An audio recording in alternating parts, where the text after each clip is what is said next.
எதுவுமே கஷ்டப்பட்டது நீ செய்தால்தான் வாழ்க்கையில உயர்ந்த இடத்துக்கு வருவீங்கன்னு சொல்றாங்க. பெரிய முட்டாள்தனம். கஷ்டப்பட்டு செஞ்சீன்னா நீ பணக்காரனவே ஆக முடியும். நீ எதுவுமே ஆக மாட்ட. செல்வம் என்பது உன் பேங்க்ல இருக்கிற பணமோ சொத்தோ வீடோ இது எதுவுமே கிடையாது. உனக்குள்ள ஒரு சக்தி ஒண்ணு ஓடுது, ஒரு கரண்ட் ஒண்ணு ஓடுது. அது பிரபஞ்சம் தான் உனக்கு கொடுக்குது.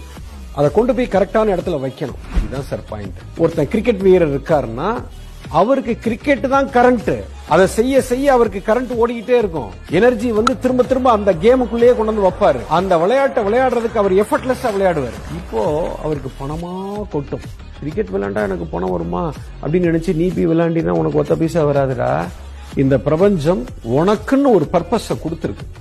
அது என்னங்கிறத நீ கண்டுபிடித்து அந்த பார்வை சரியாக அதில் விழுந்து அதை நீ செய்யும் போது எஃபர்ட்லெஸ்ஸா செய்வேன்.